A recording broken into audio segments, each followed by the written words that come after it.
So let's summarize what we talked about, because there's a lot of important points, a lot of information here, and a lot of things that you need to be thinking about when you're dealing with hydronic systems. All right, so when we first got into this, we talked about water and how it expands.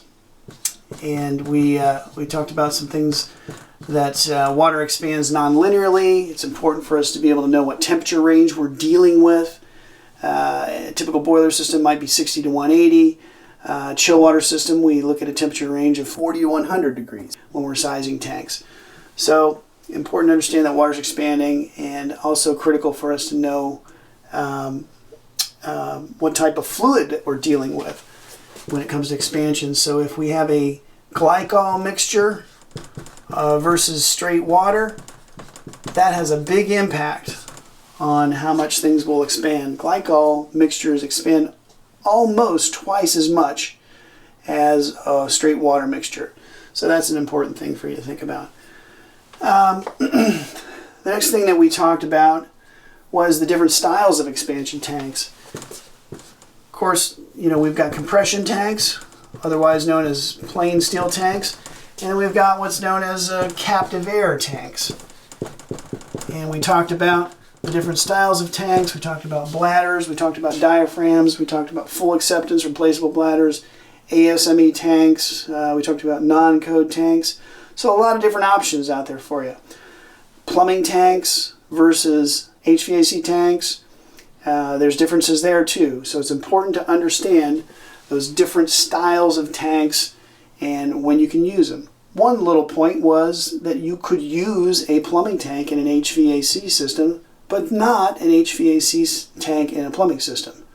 So a little side note there, though, is that the pre-charge on plumbing tanks actually, as a standard, is 45 pounds.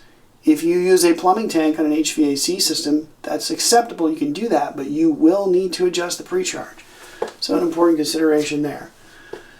So that was the different expansion tanks. Another thing we talked about was air separators. And we went through sort of a good, better, best scenario in terms of what was available. Everything from a basic air scoop all the way up to the coalescing style medium air separators. So there's a lot of options for you, and it really makes sense not to skimp when you're talking about that component, because air separation is very important for hydronic systems. So that was air separation. And then finally, we got into sizing expansion tanks, and that was one of the key things that takeaways from that was how the relief valve and the fill pressure, how those two pressures interact with each other to drive the size of the expansion tank. And we put forth a rule of thumb here, saying that it's typically a good idea to make sure that your relief valve is 2 times the pressure of your fill pressure. We also talked about fill pressure and how that's related to the height of the system. All right, so those are some key points that you want to keep in mind. The last thing we talked about was the component location with respect to each other. And we looked at the ideal location for each component.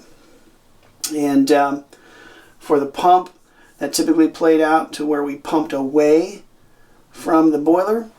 For the air separator, we picked that spot in between the boiler and the pump, which had the highest temperature and the lowest pressure. That was the ideal spot where air would be most easily separated out. And then finally, we looked at the expansion tank location and how that could cause us real problems if we pumped into an expansion tank because of the fact that it creates a point of no pressure change. So, and then the last little piece of that was the fill valve, which connects right in there at the expansion tank location, because that's a stable pressure that we can count on. So those are a quick summary of all the points that we've talked about. And last thing I would say, that it doesn't really matter where you are in our industry, whether you're engineering and designing systems or whether you're out there maintaining them and servicing them. It's important to understand and apply these concepts at all levels of the industry. It will help the hydronic systems operate better and keep them functioning at their peak performance.